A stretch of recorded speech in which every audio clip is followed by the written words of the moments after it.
बुरी लत थी, बुरी आदत थी, बुरी दृष्टि थी, बुरी कृति थी, इन सारी का वो संशोधन करते हैं। बावजूद जब हमने उनसे दीक्षा प्राप्त करी, क्या पीड़ा हुई होगी कि हम उसके काम को पूरा नहीं कर सके। कितनी पीड़ा हुई होगी जब हमारी माँ ने हमें प्रसव के रूप में पैदा किया। काश महाराज जी को कितनी पीड़ा हुई होगी जब हमारे माँ, बाप और भाई और बहन और सारे सिस्टम ही वही थे। उसके अलावा हमारा जन्म किसने दिया बताओ। एक तरफ आप कह रहे हो कि तुम्हें ही माता, तुम्हें ही पिता, तुम्हें ही भाई, तुम्हें ही बंधु। तो मैं आप सभी से थोड़ा सा घर जाके चिंतन कर लेना, यहाँ तो फुर्सत नहीं होगी। अपन कितने लोग भाई और बहन है, जो आप लोग पिता एक है, अपनी माँ एक है, तो अपने हृदय को टटोल के देख लेना, आपका सत्संग हो गया। सत्संग की कोई जरूरत नहीं है अगर आपकी बात ये समझ में आ जाए ना, जितने मैं कह रहा हूं। अपन कितने तो भाई है, कितने बहन है। ए मेरे भाई, आप की में लगे झूठो सत्संग है मेरे भाई, झूठो कलर ही कतई। सच्चो सत्संग भी करे महात्मा गांधी ने करे। अगर वो सोचते ना तुम्हारी सी तरह, तो ये देश अभी देश भारत देश नहीं होता है, पैदा ही नहीं होता, खत्म हो जाता है। उसने एक पेड़ लगाया महाराज जी, महात्मा गांधी ने। उसके लिए कोई जाति नहीं था, कोई धर्म नहीं था, कोई संप्रदाय नहीं था, कोई माया नहीं थी, कोई चीज में प्रलोभन नहीं था। महाराज जी ने जो पेड़ हमारा लगाया उसमें कोई तरह का कोई पक्षपात नहीं था। आज जो ये सत्संग चल रहा है महाराज जी की संतान का,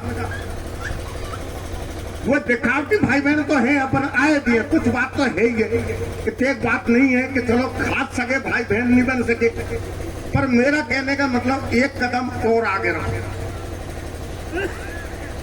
कि जो जो पगे आगे धरे कोटन यज्ञ समान। तुम्हारे पास में महाराज जी का शब्द रूपी बीज है, लेकिन इस बीज का आप उपजाऊ भूमि में नहीं बोओगे। उपजाऊ भूमि कब बनेगी? सत्संग के द्वारा, सत्य के द्वारा। सारे निवृत्ति, बुराइयों की निवृत्ति कब होगी? शब्द के द्वारा। शब्द एक फार्मूला है, शब्द एक लिखित है, शब्द एक भय है कि फलाने भोरे पे 1 रुपया चाहिए, लेकिन फिर रुपया आ जाए जब मानो, तुम 1000 तगादा करोगे जब मानो। तो शब्द अपन बढ़िया गाते हैं, ये बीज हैं। इन बीजों को अपन जमीन में बोएंगे, समय पे इनको उगाएंगे, समय पे इनको बड़ा करेंगे, और तब वो सत्संग की चीज अपन को मिलेगी कि अपन सत्संग में कौन सी जगह स्टैंड करते हैं। आदमी का जीवन होता है जन्म से मृत्यु तक, नर से नारायण तक की कथा सत्संग में है। आप नर से नारायण बन सकते हो, दानव से मानव बन सकते हो, लेकिन आप मानव नहीं बने। अपन मानव नहीं बने, अपन दानव के दानव ही रहिए। तो अपन नर नहीं बने, अपन वानर बन गए। वानर है नर से।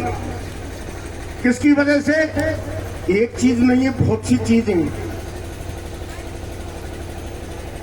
कि माया काली नागिनी और अपने जाए खात, और कुंडली में छोड़े नहीं, अरे शोभातन की बात। काली जो नागिन होती है, जो अंडों को देती है, वो चारों तरफ से उसकी पूंछ में यूं लपेटा देती है, कुंडली बना लेती है। जब वो अंडा देती है तो कुंडली के अंदर ही रखती है उनके लिए, पकाव के लिए। और जब वो अंडे पकने के योग्य होते हैं, तो जब उनको फोड़ा जाता है, तो फोड़ते हैं तो उसको फन द्वारा जोर से मारती है। उसमें से कोई बेगड़ों से उछट जाए तो ठीक है, और नहीं उठते तो सबन ने खा जाती है वो नागिन, उन्हें सबन ने खा जाती हो। तो बात से तुम ने कमी मान लो अपन अपाऊ पाकी भाई ठोरे, आप आन कोई माया खागी। या माया की कुंडली इसी है जो महाराज इनके शब्द है घुसबे कुंडेरी। महाराज इनके शब्द है पड़वे कुंडेरी कुंडली में लिखाड़वे कुंडेरी कतई। जब तो कबीरदास जी ने कहिए कि चलती चक्की देख के अरे कबरा दिया रोए, अरे भाई को पाटन के बीच में तो साबत बचान कोई कीली खिना कोई रह गो तू बचाओ मेरे भाई। और नहीं तो सेज की बात नहीं है, सत्संग सेज की बात नहीं है।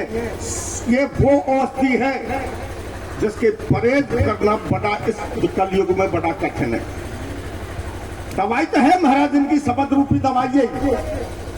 दवाई है भाई टाइम पे लीजो या के परहेज कर जो तो दवाई है कि तो ये जान से मार देगी दवाई। देसी दवाई इसी रहे जिसको पढ़नी पड़ जाए ने तो खुद ही मार दे। इसलिए महाराज जी इनका ध्यान रखना है और इस दवाई के पूरे परहेज करने का प्रयास करना है।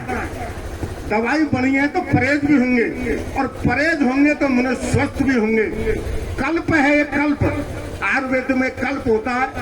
कल्प के द्वारा पूरे शरीर का मंजन होता है। जैसा आपकी मोटरसाइकिल की आप 6 महीना में एक बार सर्विस करवाते हो ना, सारा सिस्टम उसमें ऑयल गेयर वगैरह सफाई वगैरह सब हो जाते हैं। उसके बाद वो उतने दिन तक फिर आपकी सेवा देगी। तो सत्संग के द्वारा जो कल्प आपको मिला है इसको भाई तुम्हारे खिला मत रखो और तुम ऐसे कैसे आपके बच्चे इनको दे जाएंगे ऊबिया से गेंद इससे गेंद ऊ खेलेगा और इससे गेंद ऊ खेलेगा। तो वास्तव में या खेल को मतलब क्या निकलेगा भाई। अच्छा भाई देखो बहुत तगड़ा मेरे को एक राममान लगा जब मोहम्मद फेस ही आए थोड़े से, जब मेरे को आदेश मिला कि आप रुकिए चलो टाइम